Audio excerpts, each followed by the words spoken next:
Señoritas, señores, muy buenas tardes. Bienvenidos a su clase de análisis sísmico. Vamos a tomar la asistencia correspondiente para iniciar inmediatamente con la clase planificada para la tarde de hoy.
Hablar con Karen, Buenas tardes, Inge presente. hablar con María, hablar con María, Altamirano Eric, Altamirano Eric, Alvarado Sergio, Presente, ingeniero, buenas tardes.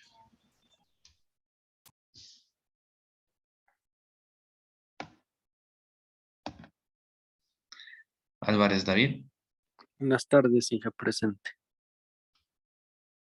Ambuludi Jefferson, Buenas tardes, Inge, presente.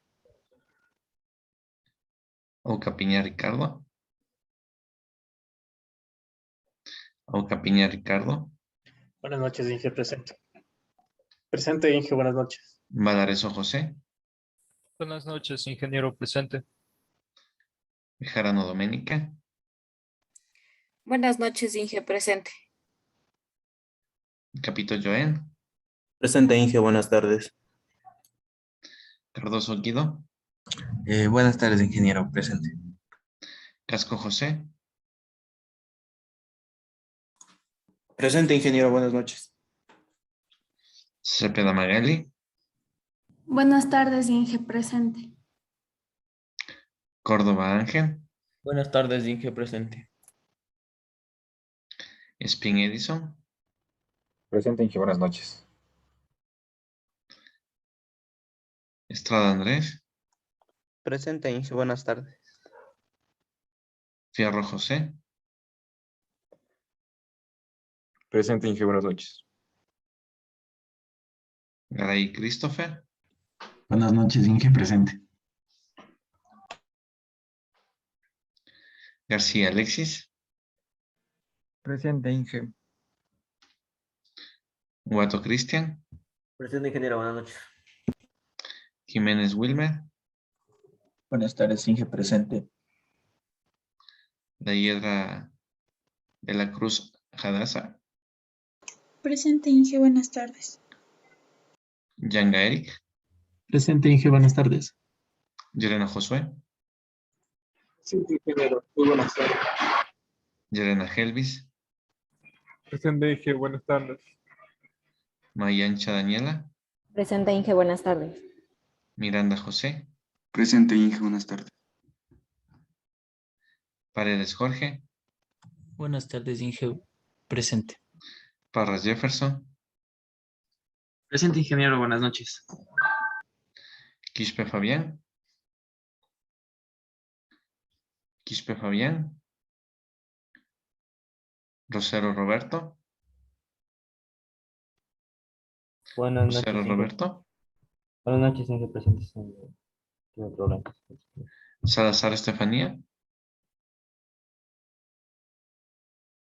Salazar Estefanía. Salcan Vinicio. Buenas noches, Inge presente.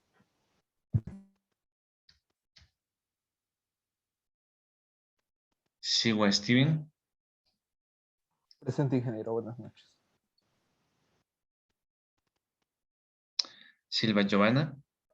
Buenas noches, Inge presente. Sina Luisa Jeremías. Buenas noches, Inge presente. Vaca César. Buenas tardes, Inge presente. Vallejo Emilio. Buenas tardes, Inge presente. Vázquez Carla. Presente, ingeniero. Buenas tardes. Villarruel Darwin. Buenas tardes, Inge presente. Yauripoma Marlon. Presente, Inge, buenas tardes. Yumiseba Steven. Presente, Inge, buenas tardes. Yupangi Romario. Buenas tardes, Inge presente. Buenas tardes, ingeniero. Disculpe, tenía desactivado el audio cuando dije presente y no me pudo poner la asistencia. Disculpe, Altamirano. No sé si es que podría. Ya.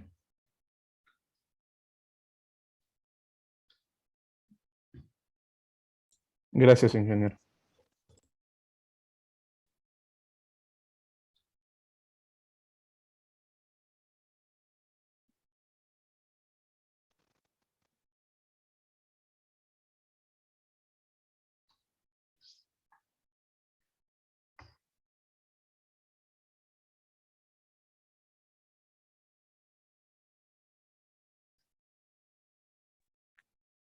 Buenas tardes, ingeniero. Quispe Fabián, llegué atrasado.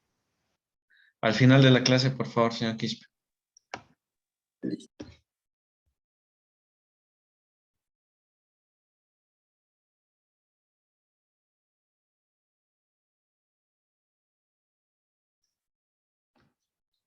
Bien.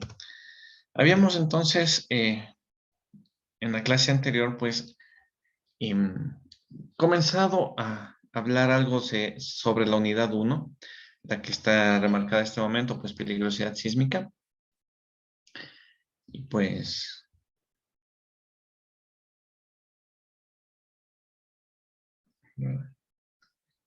esperen un momento, algo me falló.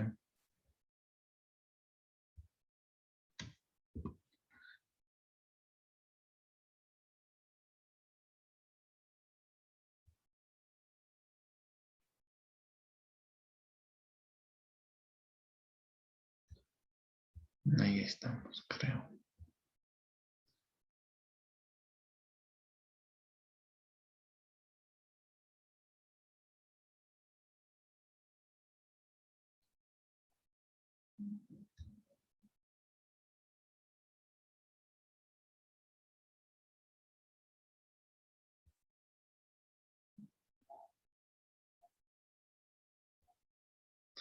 Bien, les decía entonces que pues de las 3 unidades que habíamos analizado que forman parte del sílabo de la clase pasada, ya habíamos comenzado a hablar algo sobre la parte de peligrosidad sísmica, sobre nuestra primera unidad.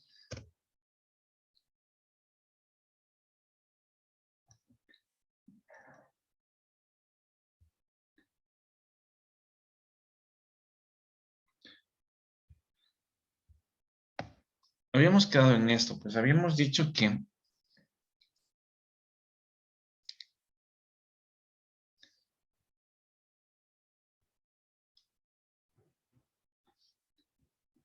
riesgo sísmico constituye el peligro sísmico por vulnerabilidad. El término riesgo en sí es genérico, o sea cual sea el riesgo que estemos analizando, siempre va a ser pues la interacción de peligro y vulnerabilidad. Sí, entonces en este caso que le estamos poniendo apellido al riesgo, pues hablamos de peligro sísmico o amenaza sísmica por vulnerabilidad sísmica, ¿no? Que en definitiva en nuestro caso se traduce en vulnerabilidad estructural, en vulnerabilidad de nuestras edificaciones, en vulnerabilidad de nuestras obras civiles, en definitiva, pues, ya que lo que nosotros queremos es reducir el riesgo, ¿sí? Pues, como habíamos dicho la clase pasada, el peligro está latente, no lo podemos disminuir. La vulnerabilidad, pues nos interesa disminuirla. Evidentemente, muchas cosas pueden hacer que la vulnerabilidad aumente y eso aumentaría el riesgo, pero pues el trabajo de nosotros como ingenieros civiles, pues será construir cada vez estructuras más seguras, justamente con el objetivo de disminuir la vulnerabilidad y disminuir entonces así el riesgo sísmico. ¿Sí?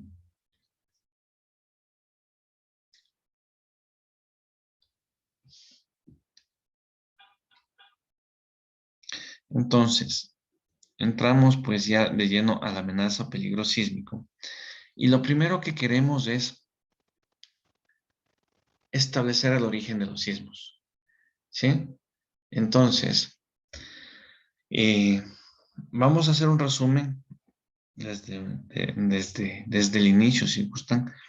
Y muchas de estas cosas lo vieron, tal vez lo vieron con más detalle en el bachillerato o en la educación general básica. Y sin embargo, pues este momento, dentro de todo el contexto de la explicación, pues vamos a tomarlo. En lo que debamos ahondar, pues lo haremos, en lo que no, en lo que solamente debemos recordarlo, pues solamente recordaremos, ¿sí? Entonces, pues aquí iniciamos con...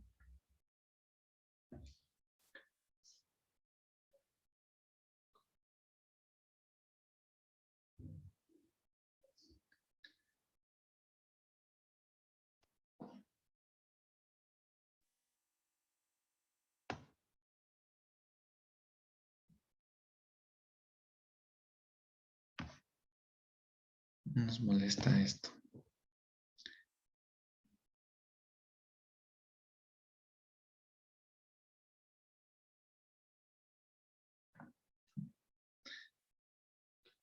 Bueno,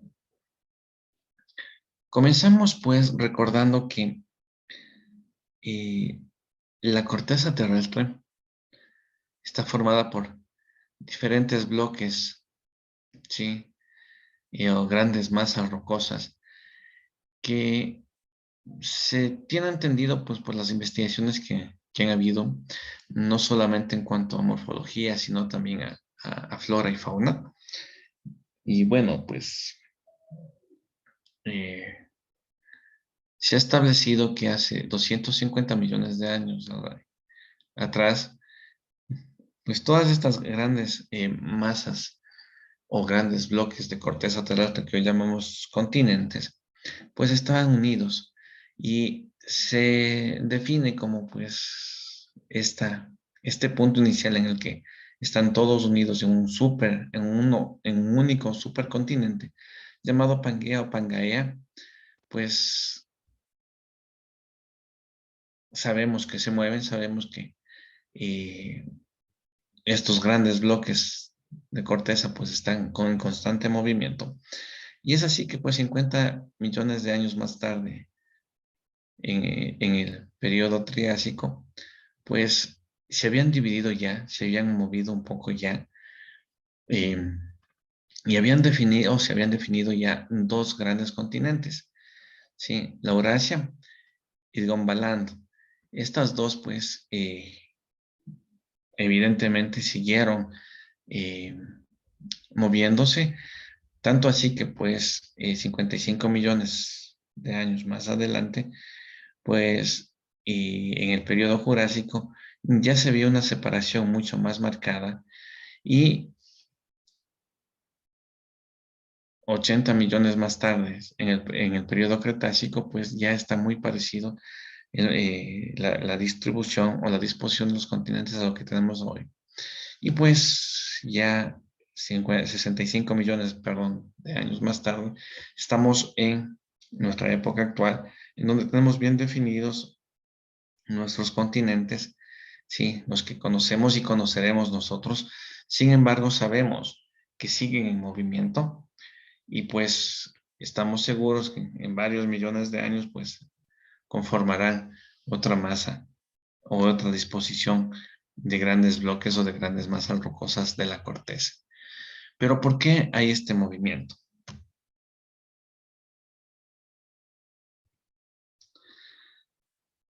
De seguro, pues, recordarán ustedes cuando estaban estudiando la educación general o el bachillerato, les habrán explicado el proceso que se da, pues, para que llegue a hervir el agua, ¿sí?, en un recipiente.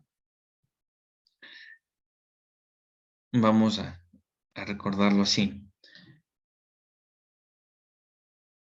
En los libros de texto, pues, hay las ilustraciones del caso, inclusive en YouTube, pues, he visto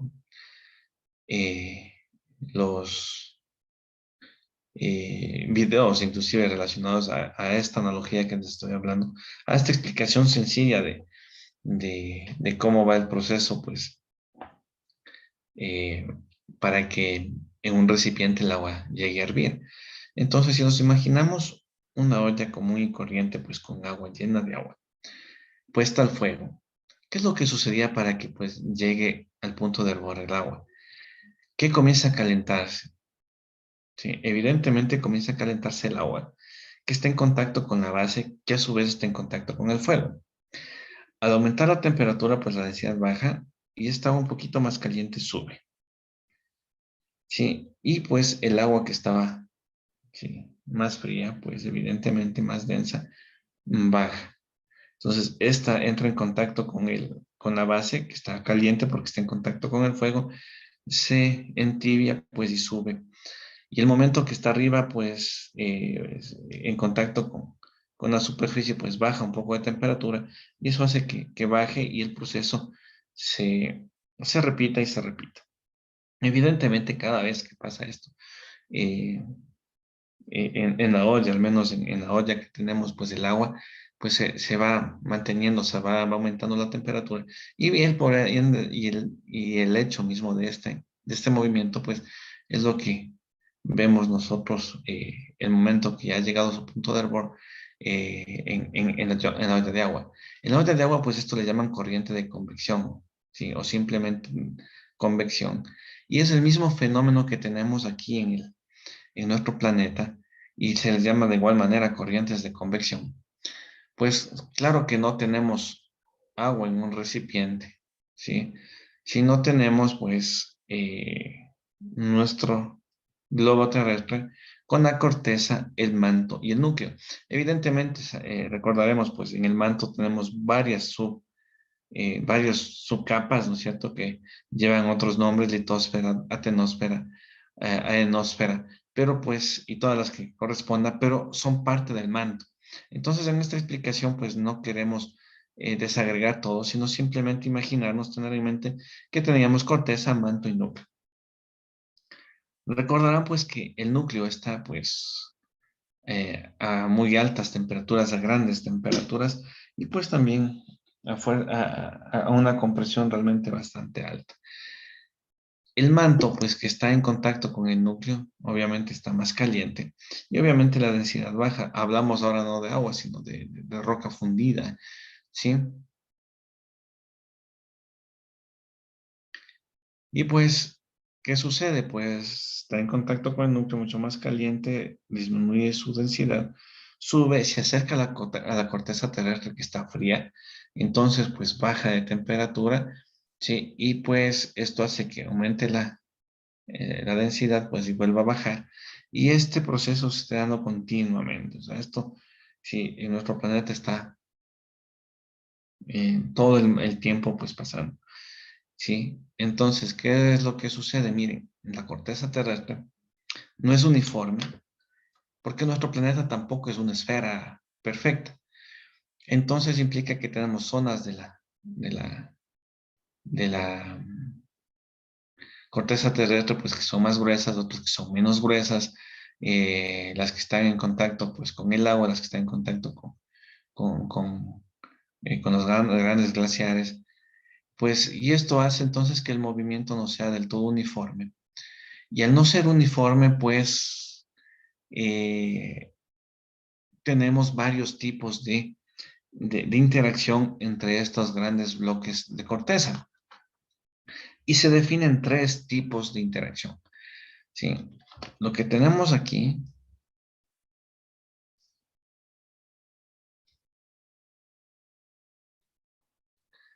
¿sí? Definido como frontera convergente, miren, es cuando 2 grandes masas de corteza o bloques de corteza se mueven uno contra el otro y pues el menos rígido se incrusta hacia abajo.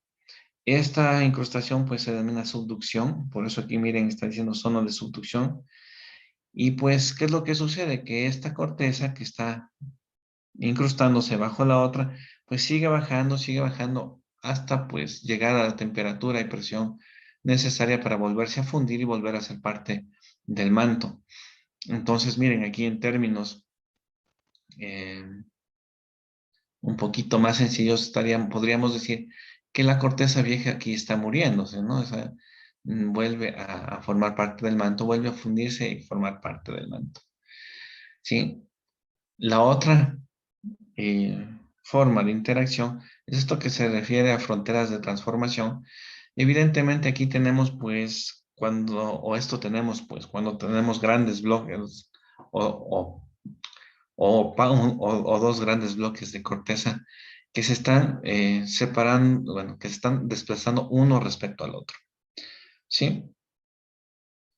El ejemplo que está graficado acá, pues es en las dorsales oceánicas, muchas veces pues estas placas se mueven y pues generan estas deformaciones en las dorsales. ¿Sí? A nivel ya más superficial, este tipo de interacción entre bloques de corteza, pues lo tenemos en California, lo tenemos en la falla de San Andrés, es de este tipo, en la que pues un bloque se mueve o se desplaza respecto al otro. ¿Sí? La tercera forma es esta forma que se llama frontera divergente. Esto ocurre en las dorsales oceánicas. ¿Sí? ¿Qué es lo que sucede? Miren, aquí, si hacemos la comparación con la frontera convergente, está naciendo la nueva corteza. Y entonces, ¿qué sucede? El magma pues está saliendo por aquí y al enfriarse pues violentamente, generalmente esto tenemos bajo el océano, pues va formándose la nueva corteza. Entonces aquí nace la corteza, acá muere la corteza. Y pues el hecho de toda esta interacción es la que pues nos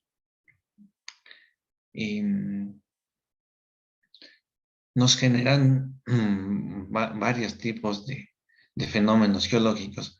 El mismo, pues miren, de la frontera convergente, el momento que una gran masa de corteza pues incrusta bajo la otra, genera grandes presiones, grandes esfuerzos sobre la que no se mueve, o sobre la que no se incrusta, ¿no? O sea, de la que es más rígida, que provoca deformaciones generando pues las cordilleras, ¿no? Entonces, sin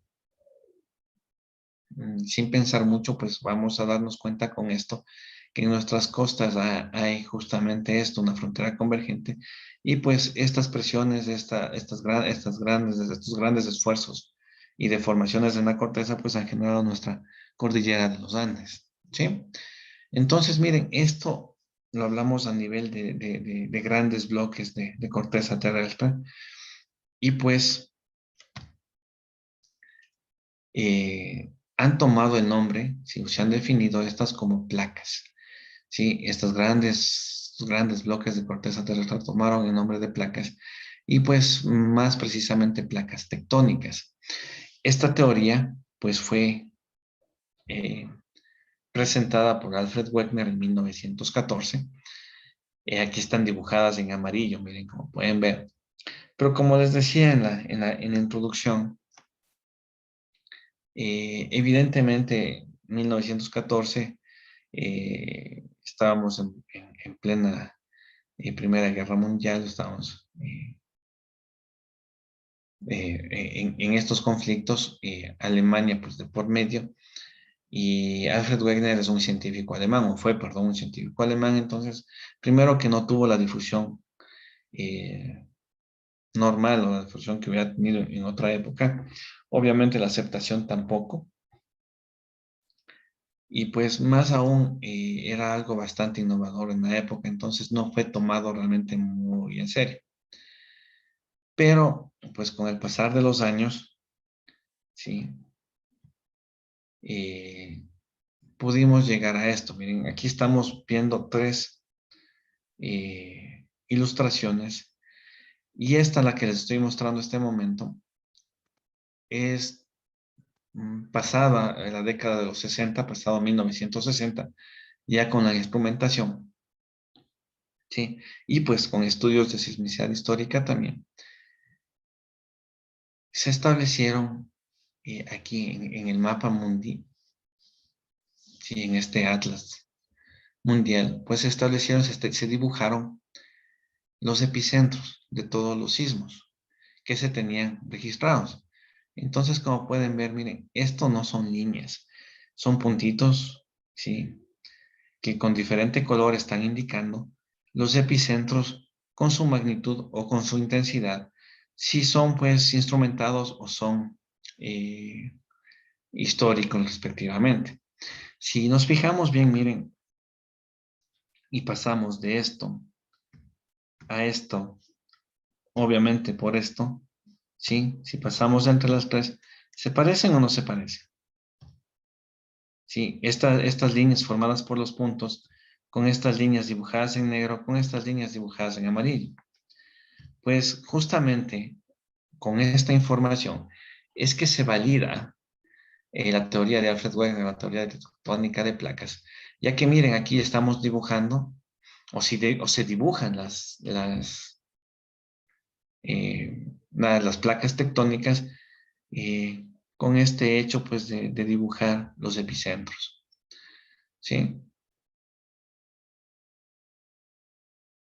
Una pregunta, ¿le ven al Ecuador? No, Sí. Bien, no le vemos, no es porque no esté dibujado, sino porque está hundido bajo un montón de epicentros. ¿Qué es lo que sucede? Miren, tenemos gran actividad sísmica. ¿Sí? No es un mito, pues tenemos gran actividad sísmica. Tanto que no se nos ve en el mapa, estamos ocultos bajo tantos epicentros dibujados. Pueden ver también, fíjense, una línea de puntos más gruesa que las otras. ¿Sí la ven? Vamos Sí, desde aquí, desde la Patagonia. Miren esta Sí. línea muy gruesa que sube acá por Chile, pasa por Perú, nos oculta completamente a nosotros, oculta casi toda Colombia, todo Centroamérica, la costa oeste de México, la costa oeste de Estados Unidos, Alaska, pasamos por acá y a Rusia, y nos manejamos por acá, pues por Rusia, por Japón, por Nueva Zelanda, por toda esta zona, pues del Pacífico, y vemos que sigue por el Pacífico. Esta línea tan gruesa de epicentros dibujada, en la que estamos nosotros también, pues es lo que se denomina el cinturón de fuego del Pacífico. La zona de mayor actividad sísmica, de mayor actividad volcánica, y no tiene pues otra razón más que pues por la interacción de las placas tectónicas. ¿Sí? Entonces, miren, en esta ilustración podemos ver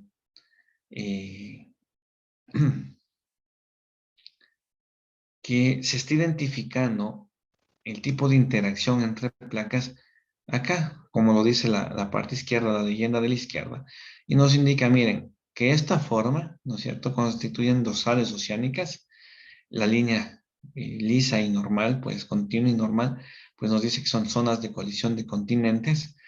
Lo que hablaríamos aquí, estaríamos hablando de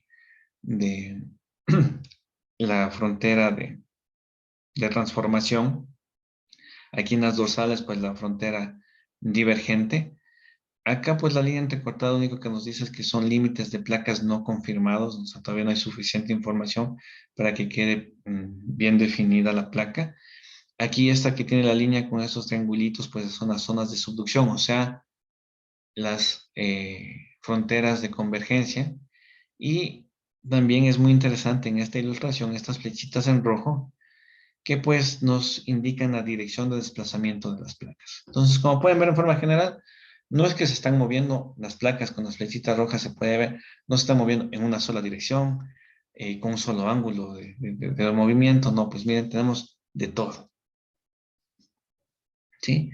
Miren, ¿qué sucede en nuestro país? Estamos aquí se puede ver apenitas donde estoy colocando el puntero, la entrada pues del río Guayas es la isla Puná, ¿no es cierto? En nuestro país. Entonces, como se pueden dar cuenta, frente a nuestras costas, a todas nuestras costas, tenemos esto, ¿no? Zona de subducción, o sea, tenemos frontera convergente. Si vemos las flechitas, pues vemos que la placa de Nazca, sí, la placa de Nazca está chocando contra la placa sudamericana y evidentemente, pues, es menos rígida la placa de Nazca, se está subduciendo bajo la placa sudamericana. ¿Sí? Entonces, pues esto provoca toda la concentración de esfuerzos aquí, que pues genera toda nuestra sismicidad, la existencia de nuestra cordillera de los Andes y pues evidentemente también actividad volcánica. Como pueden ver acá, miren, la placa de Nazca no es tan regular y acá desde nuestro país y un poco más hacia arriba, pues se hace bastante delgada. Y evidentemente, miren la placa que está a continuación de la placa de Nazca, es la placa de Cocos, que se mueve completamente diferente a la placa de Nazca. Entonces, miren, esto hace que en nuestro país pequeñito, sí, los ángulos de subducción aquí sean diferentes. Tenemos 3 diferentes ángulos de subducción solamente en nuestra pequeña costa. ¿Sí? Por la interacción de aquí de la otra placa. ¿Sí? Entonces, ¿cómo sucede esto? Pues vamos a referirnos a este estudio, a esta publicación de Tulkaides del 2009. Tulkaides pues hace toda la definición de la geodinámica de la peligrosidad sísmica del Ecuador, es el tema de su publicación, y pues evidentemente lo define bastante bien. Tulkaides es un doctor en geología, francés, es profesor desde un par de décadas en la Universidad de las Fuerzas Armadas, en la ESPE. Sí, y pues ha trabajado y ha estudiado muchísimo la temática, no solo la peligrosidad sísmica del Ecuador, sino también la volcánica, ¿no? Si ustedes son un poquito curiosos, pueden buscar este nombre en YouTube. Van a ver una serie de videos en el que, por ejemplo, él establece los peligros de una erupción del Cotopaxi. ¿Sí?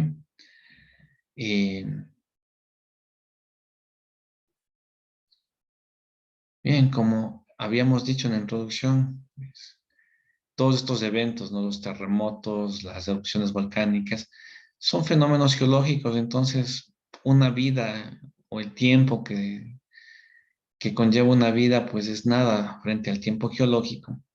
Entonces, miren, yo debo ser 2 generaciones o 1 generación y media al menos más antigua que la suya. Y miren, yo no he vivido una erupción del Cotopaxi. Yo no sé si tal vez mis abuelos o mis tatarabuelos pues la vivieron. Pero pues miren, o sea, al no haberla vivido, no la tenemos, no la podemos dimensionar. Una erupción del Cotopaxi realmente sería bastante desastrosa para todo el país, no solo para la provincia del Cotopaxi ni la Tacunga.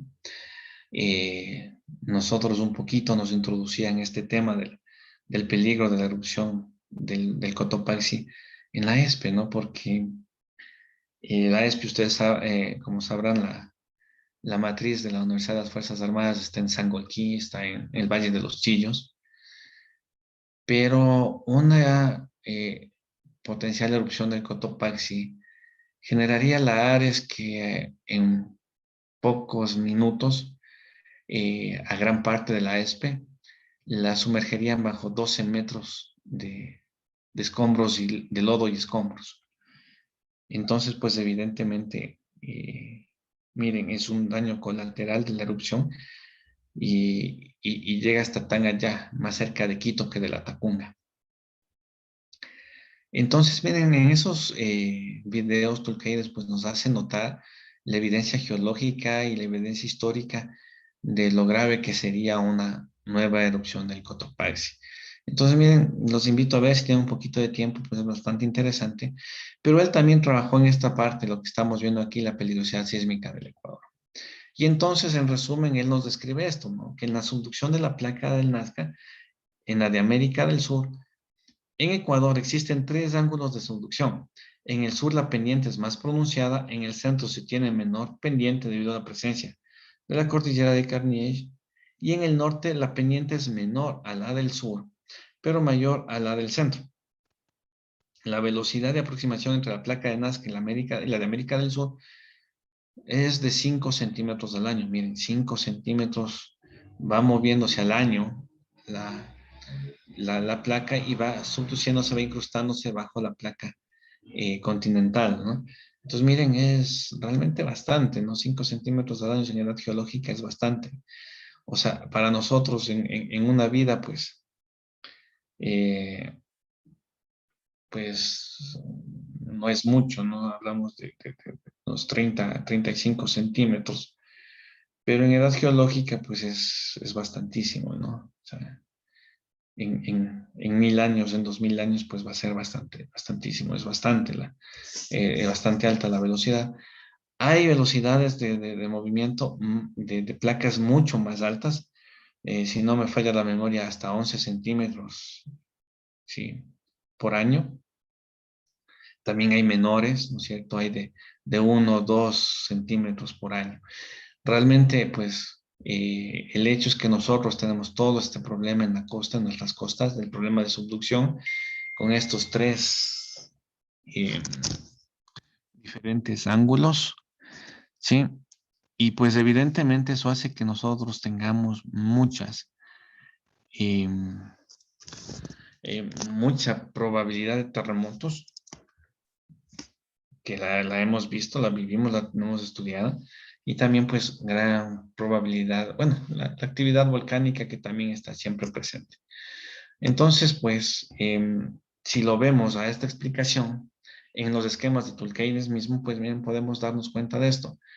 Aquí está nuestro país, las costas de nuestro país, y pues aquí está diagramado nuestros 3 ángulos diferentes de subducción. ¿Sí? Podemos ver también aquí, fíjense, esta falla geológica.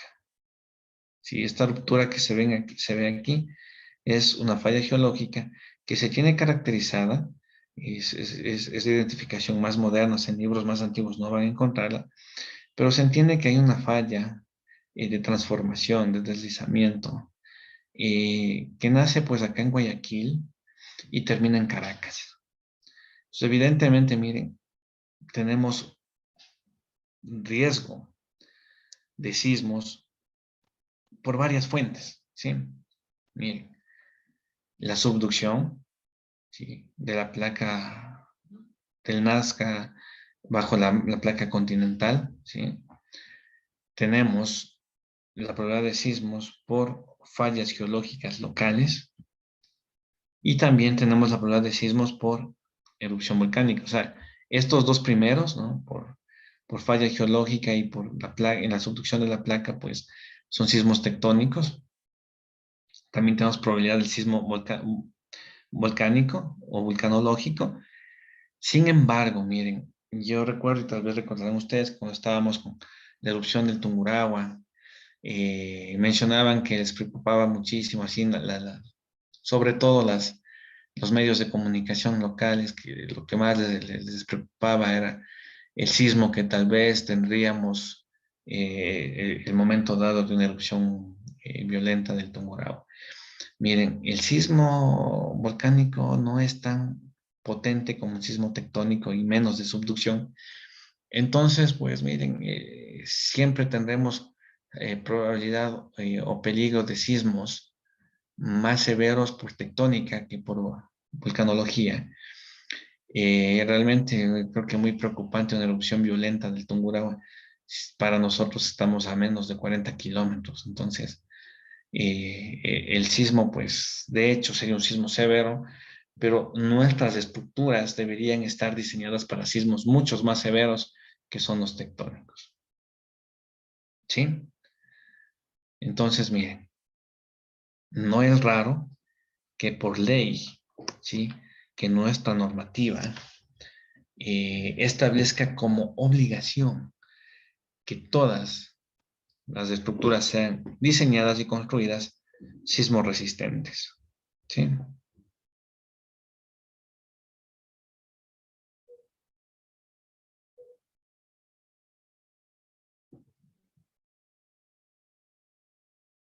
Bien. Aquí, para terminar la idea del origen de los sismos, ¿sí?, y definir el sismo, ¿qué es lo que sucede? Miren, toda esta actividad, toda esta presión, ¿sí?, hace que se vayan comprimiendo los grandes bloques de rocas, las grandes rocas que constituyen la corteza terrestre.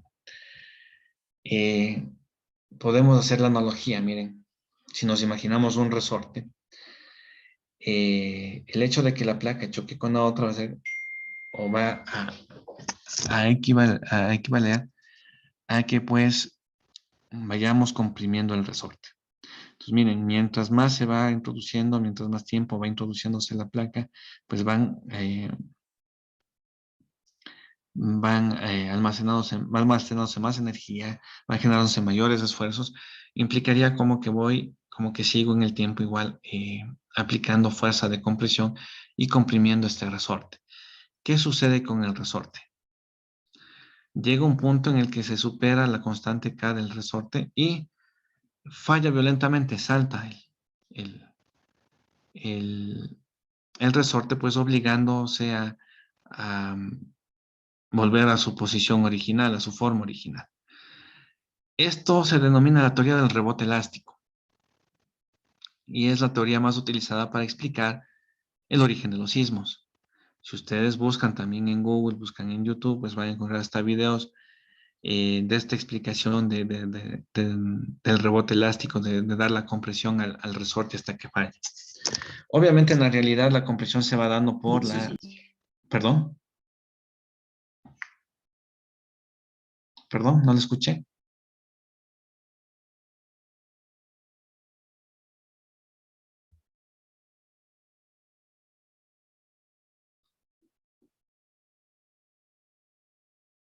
Bueno, en la realidad, pues la compresión se va dando por este choque de la placa, en nuestro caso, ¿no?, en nuestras costas, de la placa del Nazca con la de América del Sur.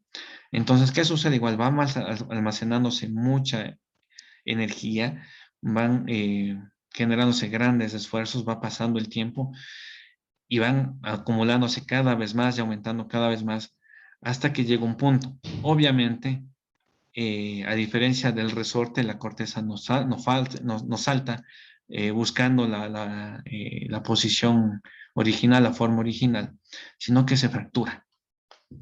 ¿Sí? Llega un punto en que las condiciones mecánicas de las rocas no soportan más y se fracturan. Y en este punto de fractura se disipa energía, ¿sí?, se emite energía, ¿sí?, se libera energía, ¿sí? Esta liberación de energía constituye el sismo. Y este sismo, pues, a la corteza, esta liberación de energía se transmite en forma de ondas. Entonces, miren, esta es la teoría del rebote elástico, el origen de los sismos y la definición del sismo. ¿Sí? Entonces, como les decía, si buscan en YouTube, buscan en Google, teoría del rebote elástico van a ver no solamente de la parte teórica, ¿sí? Lo detallada más o menos como yo les he dicho, sino también videos un poquito más explicativos o más gráficos de la falla del resorte que constituye la teoría del rebote elástico con lo que se explica el origen de los sismos. Y bien, el momento que ya se da el sismo, ¿sí? Como les digo, se libera energía, eso es el sismo, y pues se disipa en la corteza en forma de ondas. Entonces, ¿qué es lo que sucede? Para caracterizar estos sismos, se utilizan dos formas de medirlo. Estas dos formas de medirlo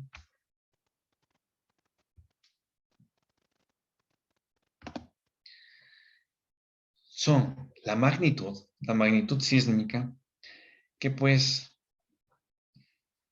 se valora en función de la energía liberada.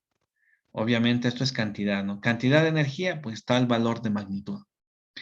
¿Sí? Por ende es una escala cuantitativa. Y se mide también la intensidad. La intensidad, en cambio, es una estimación fundamentada en los daños en acción del sismo, pues en actividad del hombre, en las obras realizadas por el hombre. ¿Sí?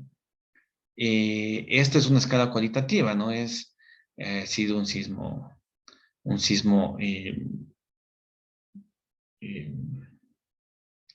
¿qué les digo yo? Ligero, moderado, medianamente moderado, severo, muy severo.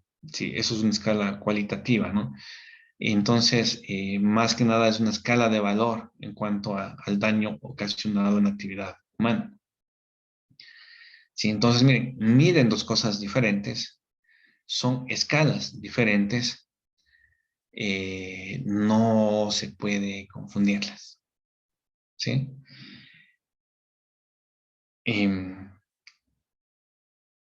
Miren, por ejemplo, mi profesor de obras civiles se llamaba Jaime Hidalgo, ¿sí? Y pues digo se llamaba porque aunque no supe, no he sabido de su fallecimiento, pues yo creo que de hecho ya era bastante mayor cuando fue mi profesor y eso les da lo de casi 30 años.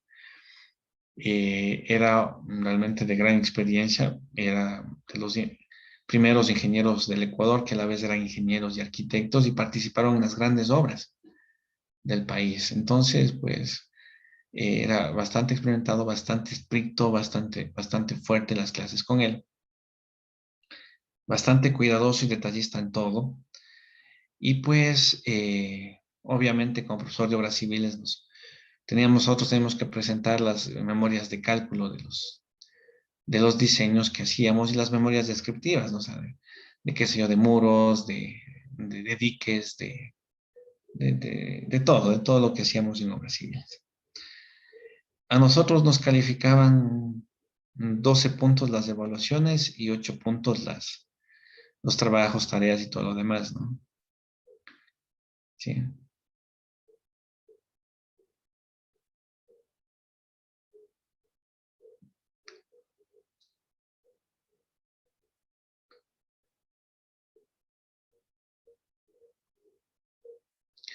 O sea, si gustan ustedes, las evaluaciones eran el 60%, nos calificaban sobre 20. De ustedes eran 40 y en este nuevo año son 35 las evaluaciones, ¿no? Pero bueno, realmente era así, nos calificaban sobre 20 inclusive. Pero en los trabajos, obviamente, cuando entregábamos las memorias de cálculo con los planos, o sea, todo el diseño en sí que nos mandaba, el ingeniero Hidalgo pues nos bajaba un punto por cada falta ortográfica, si es que las encontraba en las memorias. Y pues la racionalización de eso, o sea, el punto de vista de él en esto pues era, creo que bastante válido. Él decía, miren, si un ingeniero civil me escribe losa con Z, ¿cómo puedo confiar que me haya diseñado bien la losa si ni siquiera sabe cómo se escribe? y nos bajaba un punto por cada falta. ¿Sí? Entonces, miren, es algo así aquí, ¿no es cierto? Si ustedes como ingenieros civiles van a hacer diseños sismorresistentes de estructuras, porque por ley tienen que hacerlo, el sismo resistente, ¿cómo puedo confiar que se haga, que lo hagan bien si no saben la diferencia entre magnitud e intensidad? Entonces, sísmicas me refiero, no magnitud e intensidad sísmicas. Entonces, miren esto, aunque es indirecto para nosotros, como igual la ortografía, ¿no? Sí, esto también es indirecto, o sea, miren esto, en esto se especializan los sismólogos, pero nosotros como ingenieros debemos manejar bien los términos, ¿sí? Miren, a mi criterio, simplemente que los periodistas del momento que dan una noticia en un medio de comunicación respetable, si lo ocupan mal, si lo utilizan mal, pues no es perdonable. Tampoco sería perdonable, mucho peor para nosotros como ingenieros civiles. ¿Sí? Entonces, miren, magnitud mide la energía liberada por el sismo de forma cuantitativa. La intensidad, ¿sí?, mide o estima los daños causados por el sismo en la actividad humana, y obviamente es cualitativa, inclusive subjetiva, porque diferentes evaluadores pues tendrán diferentes sesgos, podrán evaluar un poquito diferente, a pesar de que sean entrenados, ¿no?, de la misma manera. ¿Sí? Entonces, pues, son dos cosas diferentes. No puedo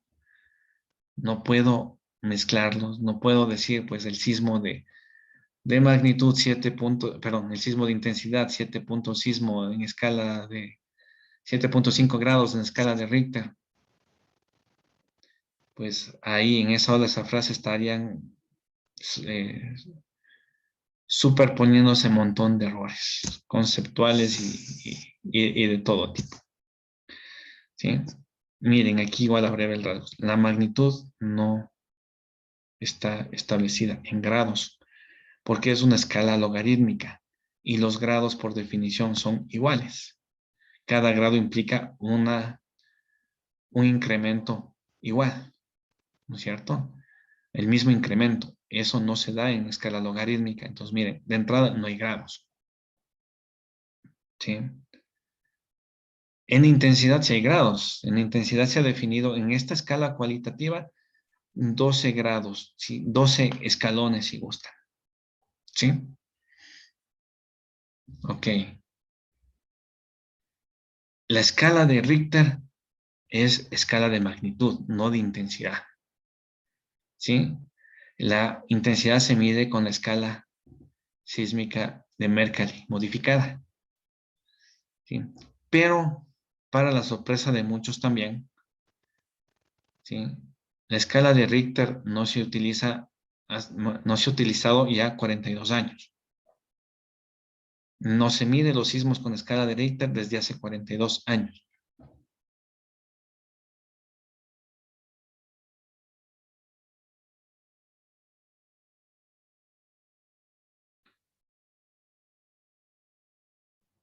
Inge, ¿Sí? una pregunta con respecto Dígame. a la escala de intensidad. Bueno, dice que también, o sea, analiza 2 puntos, ¿no? En base a los daños que se han provocado en las obras y también a la reacción, el movimiento del terreno. ¿Cómo me podría decir un ejemplo de cómo sería eso de la A ver, reacción al movimiento del terreno? Porque no como... ya lo vamos a ver. Mire, el tema es que no son dos cosas diferentes. O sea, les estoy resumiendo, o sea, todo se enfoca en la interacción en la actividad humana. ¿Sí? Ya lo vamos a ver, esta reacción del terreno, ¿qué puede ser? O sea, que el movimiento era tan fuerte que usted pensó que estaba mareado cuando estaba caminando. O que los carros que estaban estacionados se comenzaron a mover y sonaron las alarmas. Que se cayeron todas las cosas, todas las vajillas y todo que estaban en los estantes en las casas. Eso serían reacciones al movimiento, pero no son instrumentadas, miren, son simplemente valoradas de esta manera, no tan objetivamente. En la propia escala, vamos a leerlo un poquito más adelante en 2 diapositivas, perdón, en 3 diapositivas más. ¿Sí? Pero el hecho aquí en este punto es que la intensidad mide daños, estima el daño, la magnitud valora, mide la energía liberada. No se las pueden mezclar. Y como les digo, magnitud se mide en la escala de magnitud-momento. ¿Sí? Reitero, desde hace 42 años, no con Richter. No recién, miren, desde hace 42 años. Y en cambio la intensidad, pues, se la valora con la escala de Mercalli modificada. ¿Sí? Ingeniero, Dígame. pero ¿por qué últimamente cuando sucede, digamos, un sismo o un temblor, siempre saben decir que ha estado, digamos, tuvo una escala de 8 grados en la escala de Richter actualmente? Eso es lo que le decía hace un momento. No es perdonable que los periodistas que deben decirlo bien lo digan mal. Mire, 8 grados ya está mal. Y lo suelen decir. En escala de Richter, mucho peor. Sería perdonable, es perdonable, ya les voy a explicar por qué sería perdonable que digan en escala de Richter en magnitud, en sismos de magnitud de 2 a 6.9. Pero uno de 8 no. Ya no es para nada perdonable. De 2 a 6.9 es medio perdonable por algo que les voy a explicar. Pero de entrada no se mide desde hace 42 años en escala de Richter.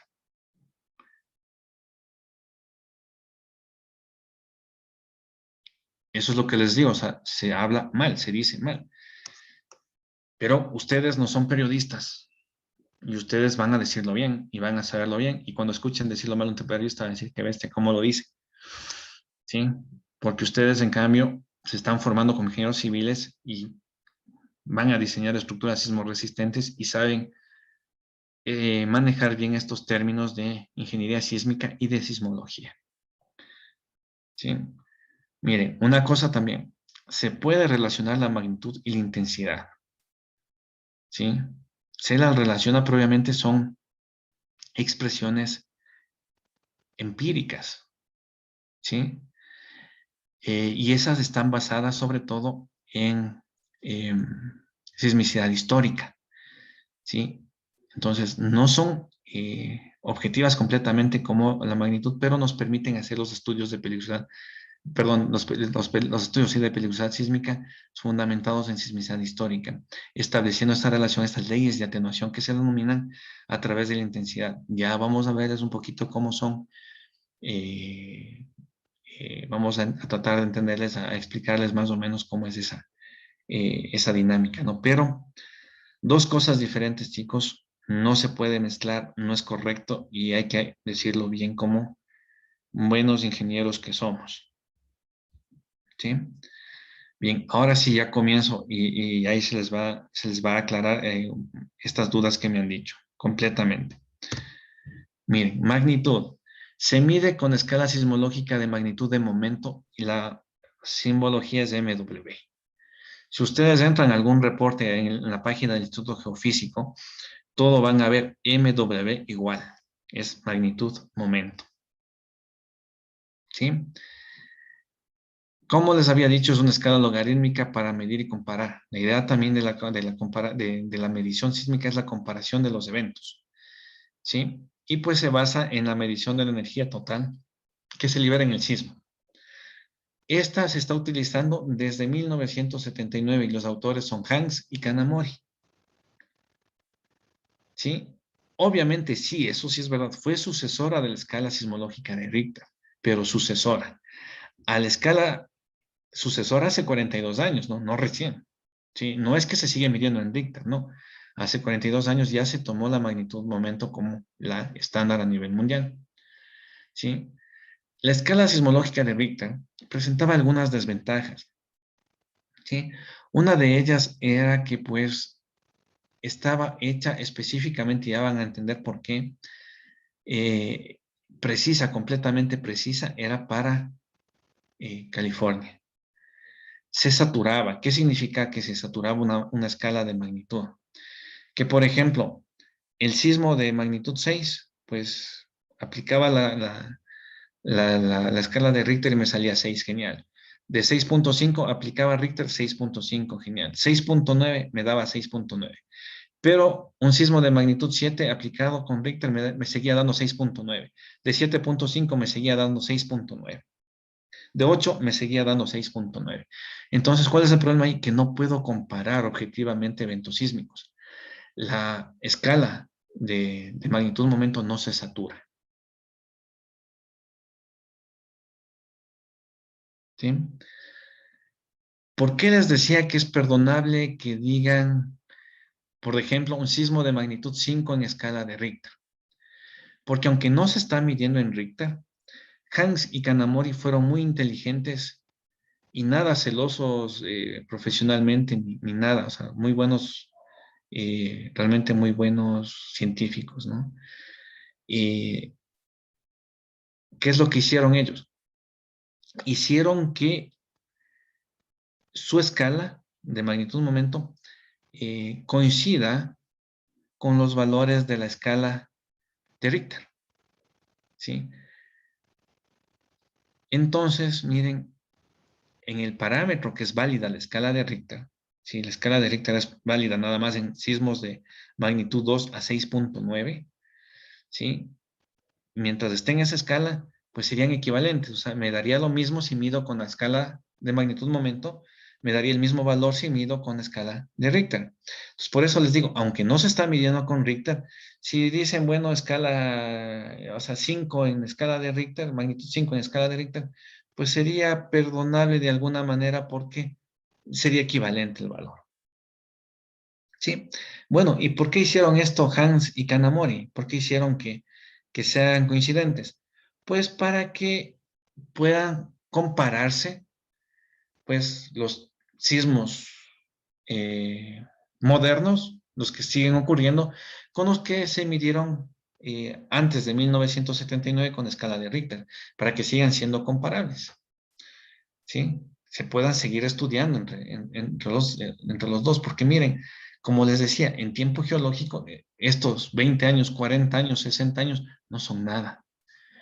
Entonces, qué mejor si podemos comparar todos los datos que tenemos, y es por eso que ellos lo han hecho así. La magnitud de momento, pues, se mide caracterizando la falla geológica, y pues dentro de la falla geológica y el plano de falla, y el plano de la falla, pues, el hipocentro. ¿Sí? El hipocentro es el punto donde justamente ocurre la fractura de la corteza y se libera la energía. Entonces es por eso que miren, con isolíneas se determina el hipocentro y pues con la caracterización de la falla, zona rígida, zona dúctil y evidentemente pues toda la caracterización de la convención o el estándar de la escala, pues se llega a establecer el valor de la magnitud. Evidentemente esto, pues miren, no es, esto pues lo hacen los sismólogos, no es de nuestra profesión, los ingenieros civiles no hacemos esto. Si gustan, miren, esto hacen los sismólogos, nosotros nos interesa diseñar las estructuras sismoresistentes. Lo que está en medio de la sismología y la ingeniería estructural, pues se denomina ingeniería sísmica. ¿Sí? Entonces nosotros pues tomamos estas cosas de sismología y las enfocamos a la parte ingenieril, ¿no? Entonces, miren, por eso una explicación breve, nada más lo que quiero ver es que vean que aquí lo que hace falta es caracterizar la falla, ¿sí? Y estudiar la falla y establecer ahí pues el patrón de falla y poder así valorar la energía que se ha liberado con el plano, la profundidad y la longitud de falla. ¿Sí? Entonces miren, es un poquito complejo, ¿no? Pero esto lo hacen los sismólogos. ¿Sí? Así es la magnitud momento.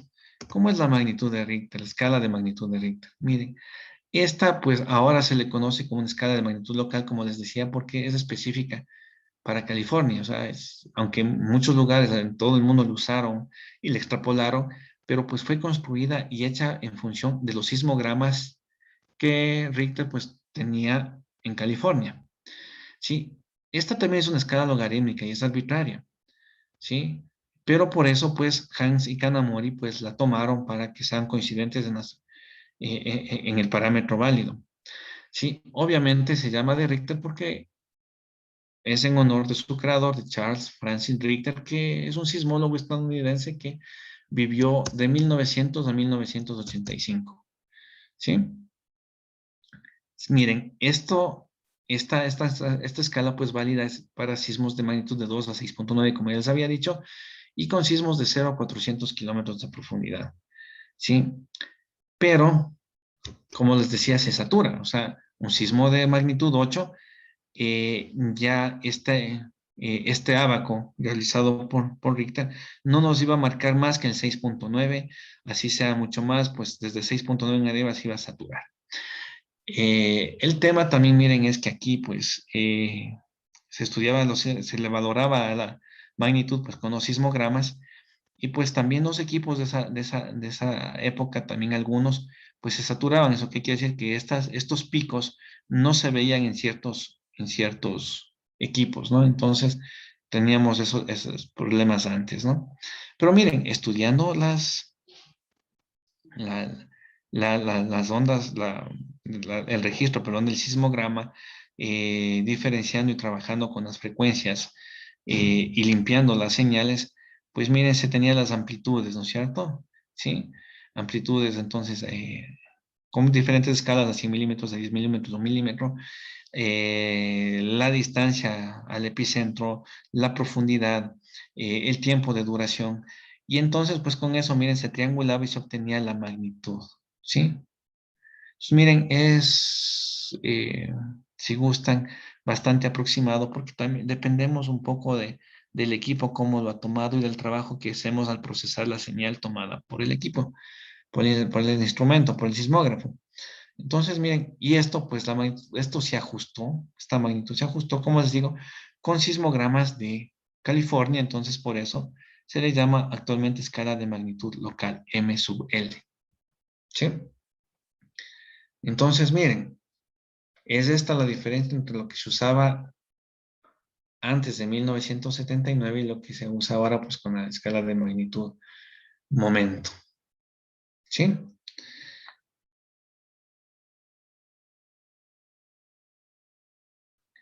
Entonces, miren, ¿en qué escala medimos? Magnitud de momento o magnitud momento, se llama de cualquiera de las dos formas. ¿Quiénes son los autores? Hans y Kanamori. ¿Sí? ¿Por qué, por qué dicen a veces en escala Richter? Mira, tal vez por costumbre, ¿no? Porque antes del 1979 tal vez lo decían así siempre. Tal vez porque pues luego al ser equivalentes en este rango pues lo seguían diciendo, pero pues ya no es la escala de magnitud de Richter. No se le está quitando eh, ningún mérito a Charles Francis Richter, pues él es considerado el padre de la sismología, ¿sí? Y evidentemente, pues, miren, con lo que él tuvo y dispuso en ese tiempo, pues logró establecer una escala de magnitud, que hasta ahora, pues, sigue siendo importante pues, miren, la estamos revisando. Sí, la estamos estudiando y la estamos tratando de comprender para que sea comparable. Y sí, va a seguir siendo, pues miren, porque los primeros sismos muy importantes en California, el sismo del centro, ¿sí? Pues es en California y fue medido con escala de Richter, ¿sí?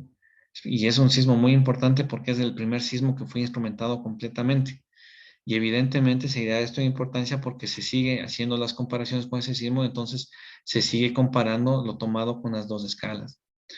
Pero, sí, reitero, insisto, desde hace 42 años se mide con escala de magnitud momento. Entonces,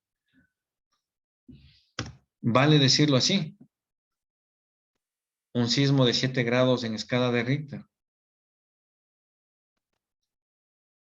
Pues no existen los grados Richter, no existen los grados de magnitud momento, porque son escalas logarítmicas. Y los grados, por definición, son constantes, ¿sí? El incremento del grado es constante. Entonces, no. O sea, grados es si tengo 0 grados Celsius, 100 grados Celsius, entonces, ¿qué significa? Que del 0 a 100 tengo 100 partes iguales. Esos son grados, ¿sí? pero en la escala logarítmica, como ustedes recordarán, no pasa así, ¿sí? Y pues reiteramos acá, ¿no es cierto?, lo que Batman le dice a Robin, que la escala de magnitud no se utiliza, de Richter no se utiliza hace décadas, ¿no? Hace más de 4 décadas para ser precisos. Intensidad, en cambio, ¿sí? Habíamos dicho, recordarán, es una escala, ¿sí?, de 12 grados, obviamente. Es una escala sismológica, válida, ¿sí? Pero no miden lo mismo. Por eso es que no podemos no podemos decir que ha habido un sismo de intensidad 7 grados en escala de Richter. Pues miren, ahí están un montón de errores. No mide lo mismo que la magnitud, ¿sí? Entonces, miren, aquí que dice, se basa en sus consecuencias empíricamente observadas.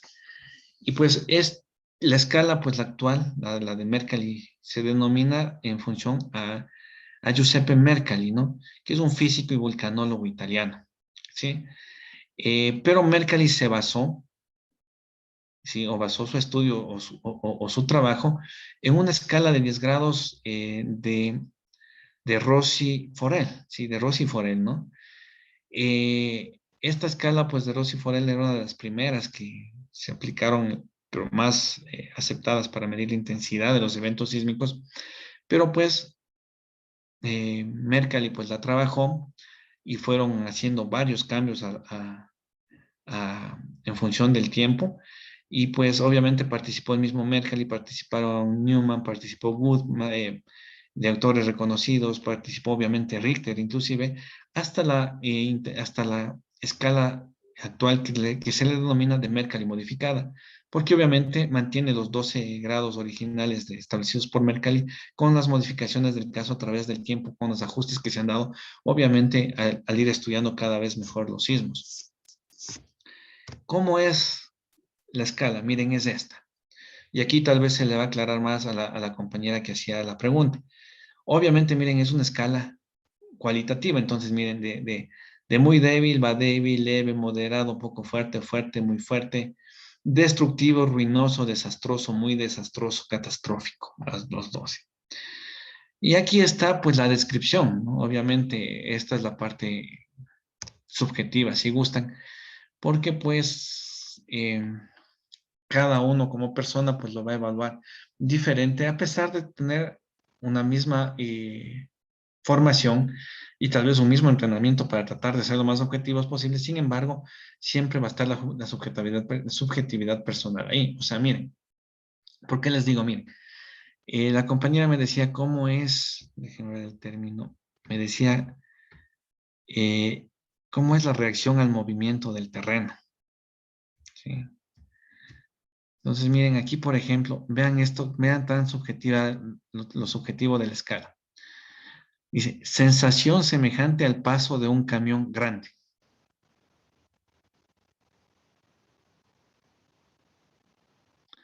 Obviamente para mí esa sensación va a ser diferente que para la compañera que hizo la pregunta, o para cada uno de ustedes va a ser diferente, ¿sí? Porque ahí entra, ¿qué tan grande el camión? ¿No es cierto? Bien, miren, esta parte de la Mercalli modificada, esta es la más moderna, y por eso ustedes se pueden dar cuenta que al final de cada grado está una explicación más técnica, ¿no? O sea, esto sería más instrumental. Aceleración a menor a 0,50 gals, aceleración entre 0,50 y 2,5 gals. Entonces, miren, aquí es un poquito, estos parámetros de aceleración son para hacer un poquito de ajustes y tratar de limpiar lo más que se pueda la subjetividad, pero no siempre será posible, ¿sí? Entonces, miren, hace 5 años ustedes, bueno, ya eran suficientemente mayores como para recordar el sismo, ¿no? ¿Recuerdan el sismo de Pedernales? El Claro. de 2016. Sí, el de abril del 2016. Sí, sí. Ok. Con el recuerdo que ustedes tienen de este sismo, ¿sí? ¿Cómo lo calificarían en la escala? De mi parte fue destructivo, sí, 8, porque ¿En dónde estuvo según... usted? No, yo estaba en Ibamba, pero lo sentí como... Depende del Imposible. lugar donde uno estaba. Pero luego, viendo la Imposible. noticia... Ah, Estando aquí en Riobamba, imposible que usted le califique como destructivo. no, en Ibamba lo sentí como leve o débil. Genial, ahí sí. Miren, aquí hay una particularidad. Muy bien. Miren, hay una particularidad. La magnitud, al ser la energía liberada por el sismo, obviamente la energía se libera en el hipocentro y solamente ahí. Entonces, es un solo valor. O sea, es la energía que se liberó es tanto y por ende la magnitud es tanto. Pero la intensidad varía. Como decíamos con el compañero, el compañero aquí en Riobamba, pues le sintió leve, yo le sentí moderado, la verdad. ¿Sí? Yo estaba en el centro, estaba amarcado a mi nena en ese entonces, pues, pues tenía 5 años, era pequeñita, y pues yo realmente pensé que me mareé. Sí, no sé, pensé que algo me iba a dar y ahí me di cuenta de que era un sismo, era bastante fuerte y evidentemente con las descripciones, ustedes saben, miren, la mayoría de personas dentro del edificio lo sintió, en el exterior igual la mayoría de personas sí lo sintió, eh, perturbación, sonaron puertas, sonaron ventanas, ¿sí? Y, y oscilaron muchísimas cosas. Entonces, yo lo calificaría como moderado. Primigenes es subjetivo, ¿no? El compañero tal vez dijo leve y tal vez le recuerda como leve. Está muy bien. Es la subjetividad que tiene esta escala, ¿sí? Pero, por ejemplo, si nos hacemos a la idea que estábamos en Pedernales, pues en Pedernales yo creo que fue realmente, la intensidad fue 9, ¿no? Pánico generalizado, daños considerables en estructuras de concreto, o sea, que estaban diseñadas, paredes que se salieron de plomo, grandes daños en edificios. Miren, cayeron edificios, colapsaron edificios. Entonces, pues, yo creo que por ahí va, ¿no? Entre 8 y 9, como también lo dijo el compañero, está bien. Entonces, miren, ¿qué es lo que sucede? Que la intensidad varía dependiendo del lugar en el que esté, inclusive en términos generales de la distancia al epicentro. ¿Sí? ¿Por qué es la diferenciación entre epicentro e hipocentro? Miren, hace un momento les dije hipocentro, que es donde se libera la energía del sismo, y en este momento les hablo de epicentro. Miren, hipocentro es el punto dentro de la corteza terrestre donde hay la fractura y hay la liberación de energía que constituye el sismo. El epicentro es la proyección del hipocentro en la superficie. Y la profundidad focal, si la profundidad que nos suelen decir del sismo, es justamente esta distancia entre el epicentro y el hipocentro. ¿Sí? Entonces, miren, ¿qué es lo que sucede? Mientras me voy alejando del epicentro, vamos a ir viendo intensidades o van a irse midiendo intensidades menores. O sea, hubo el terremoto en Pedernales, intensidad 8 o 9. De seguro en Quito fue mucho menor, en Ambato fue menor, nosotros fue menor, fueron diferentes las intensidades. Eso pues se lo trabaja a nivel de unas curvas que se llaman isocistas. ¿Sí? Isocistas no son más que isolíneas, o sea, líneas que unen un mismo parámetro, el mismo valor de un mismo parámetro, en este caso intensidades, toman el nombre de isocistas. Entonces, bueno, ustedes las isolíneas las estudiaron en topografía cuando estudiaron curvas de nivel. Las curvas de nivel son isolíneas. ¿Sí? Entonces, bueno, eso ya lo vamos a ver un poquito más a detalle en la sismicidad histórica, por qué es importante y cómo se estudia eso. Obviamente también en forma general, porque obviamente eso no es más de ingeniería sísmica que de ingeniería civil propiamente dicha. Y obviamente también entra bastante de la sismología. Entonces, nosotros lo tenemos que saber interpretar, podemos hacerlo inclusive, pero no es propio de nuestra ingeniería. Pero obviamente la vamos a conocer, vamos a saber de qué se trata. Entonces, miren, ¿son o no son diferentes la medida de la magnitud y de la intensidad? Pues son diferentes. ¿Sí? No puedo decir ni 8 grados en escala de magnitud, ¿sí? Ni puedo decir 8 grados en escala de intensidad de Richter, ¿no? O sea, aquí sí son 8 grados, sí, pero es Mercalli modificado. Y recuerden, en magnitud no es intensidad, es magnitud, no se puede confundir los términos y evidentemente no hay grados. Aquí sí. Entonces, son estas dos formas diferentes de medir los sismos. Señor Paredes. Inge, disculpe, no sé si yo me confundí. La escala de Merkel modificada es para medir intensidad. Sí. Ya. Muchas Mercalli gracias. modificada es intensidad, miren, lo que hacíamos acá. Es la escala de 12 grados para evaluar intensidad. Esta es la escala de Mercalli modificada. Ok, ¿alguna otra pregunta? Bien, aquí está graficado lo que les decía, miren. El hipocentro está en el plano de falla donde se libera la energía que constituye el sismo. ¿Sí? La proyección del hipocentro en la superficie terrestre del epicentro. ¿Sí? Esta distancia, esta profundidad entre el epicentro y el hipocentro, la profundidad focal, ¿no? Es cuando me dicen que el sismo estaba a 15 kilómetros de profundidad, por decirlo así. ¿Sí? Y evidentemente, pues, aquí en el hipocentro, al liberarse la energía, esta energía, pues, se transmite a la corteza a través de ondas. Eso es ya lo que vamos a ver la próxima clase. ¿Sí? Bien. Creo que vamos muy bien en el tiempo, está tal como estaba planificado. Hasta aquí es la clase planificada para el día de hoy. ¿Hay más preguntas? Una consulta. Ahí decía en la escala, en la escala de intensidad, decía aceleración de Gauss. ¿Qué significa eso?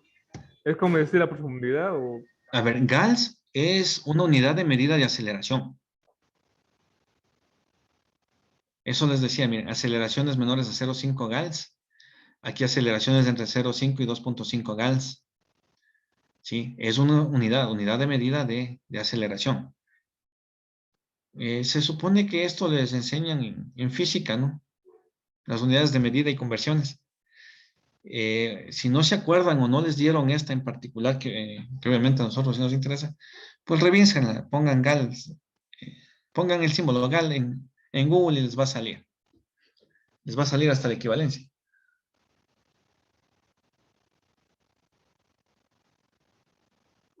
Generalmente todo en la parte sismológica se maneja en Gauss. Inclusive los sismogramas generalmente se expresan en Gauss.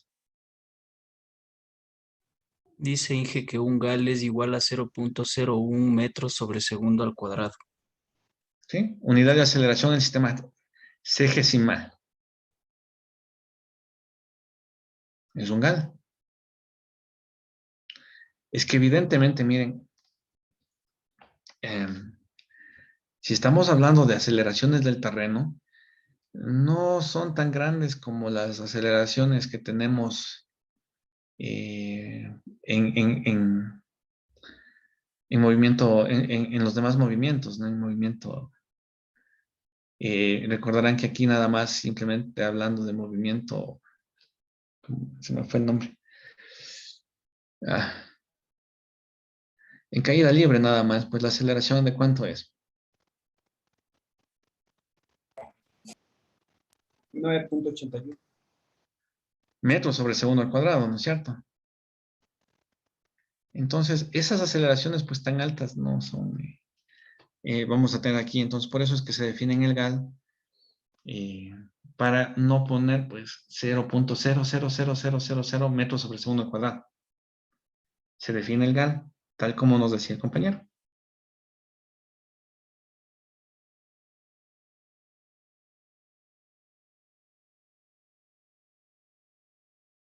¿Alguna otra pregunta?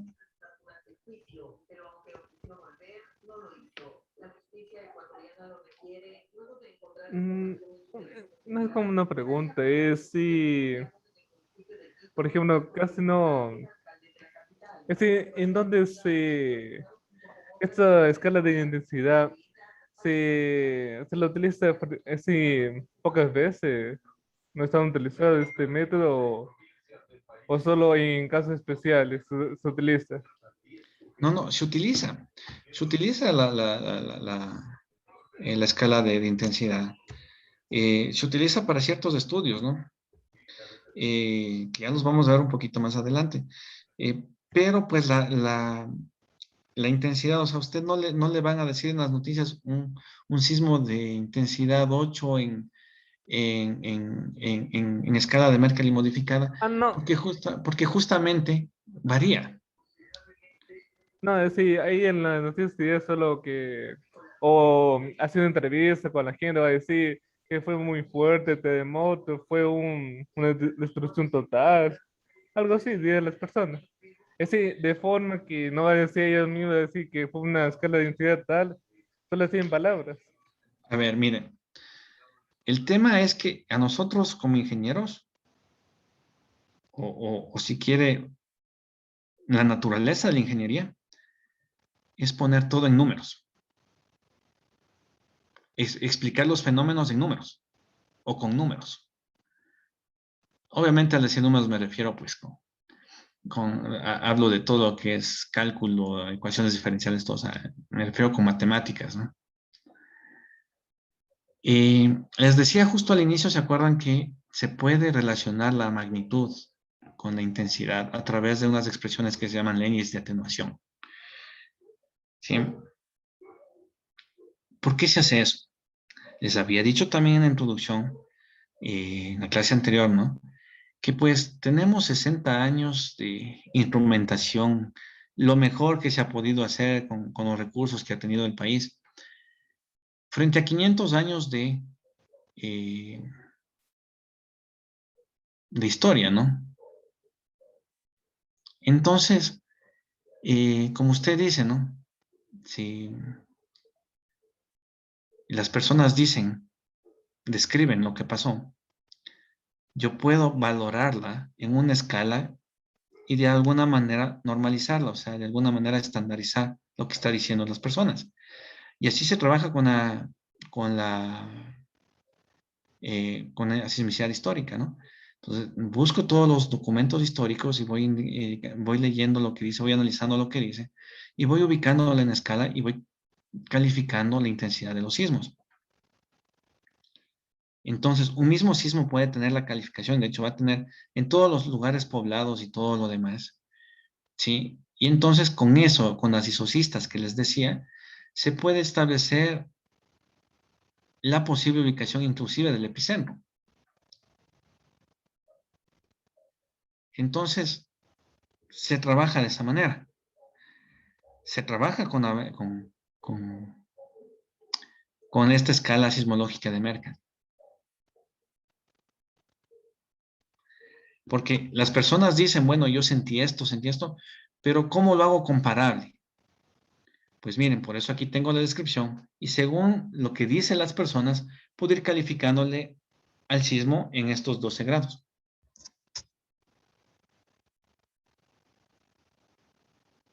Por ahí va más o menos su comentario. Sí. No, ese yo no me fijé en eso, si tienes razón. Sí, ese, por ejemplo, si se analizaría todos los documentos, noticias del 2016, ya se calificaría con esta escala. Sí, Está hecho.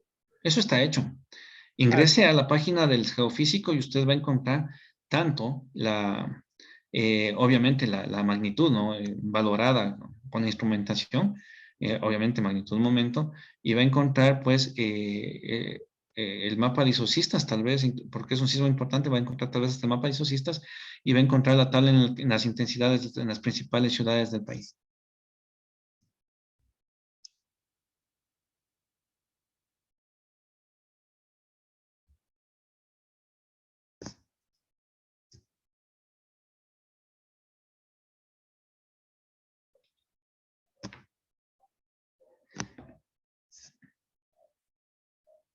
¿Alguna otra pregunta?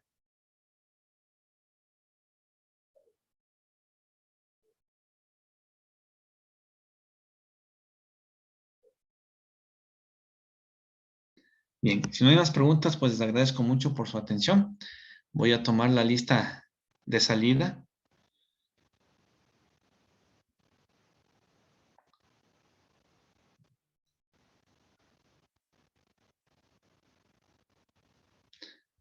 Por esta primera ocasión, les voy a tomar solamente a los que han faltado. Desde la próxima clase, pues vuelvo a tomar a la salida, y si estuvo presente en la entrada y no a la salida, pues igual ya le pongo la falta, ¿no? Ok. Señora Alarcón, perdón, señorita Alarcón, Alarcón María. Buenas noches, Inge, presente.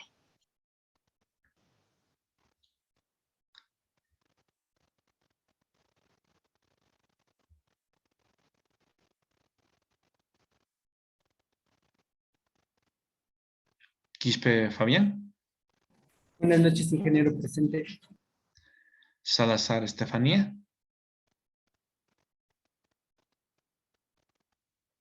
Salazar Estefanía. Señorita Salazar me está levantando la mano, pero si no le escucho o no le veo, no puedo ponerle presente, evidentemente.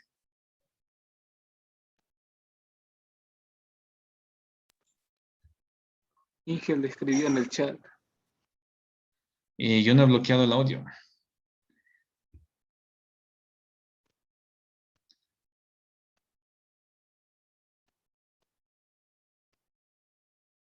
Prenda su cámara.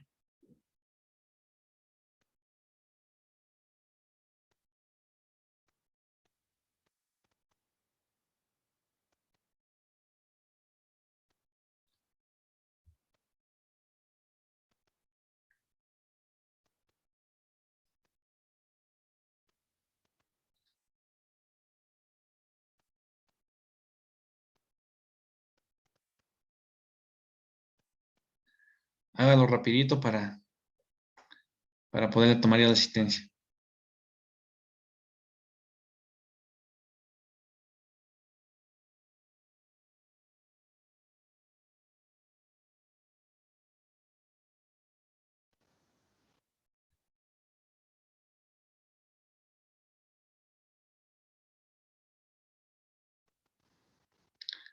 Señorita Salazar. Ya, Inge, buenas noches, disculpe, no sé qué pasó, me salía que usted me tenía bloqueado el audio. No he bloqueado de nadie. Bien, Sí, lo entonces, siento. Era eso. bien, ya le puse. Entonces, pues les agradezco mucho por su atención. Nos vemos el próximo día martes. Cualquier cosa que ya les vaya cargando en el aula virtual, que ya lo voy a hacer, pues ya les notificaría en los avisos. Señor Garay. Inge, buenas noches. Una consulta. No estoy aún matriculado en el aula virtual. No sé si me podría ayudar con eso.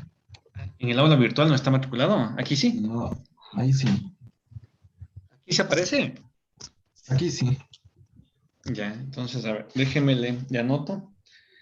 De sexto A.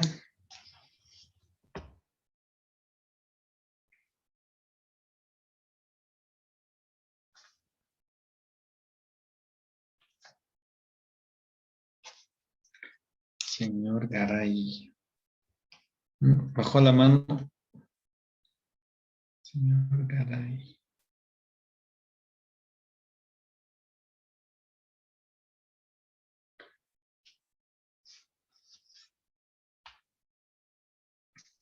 Garay Oleas. Christopher Joel. Ya le voy a matricular en el aula virtual. Muchas gracias.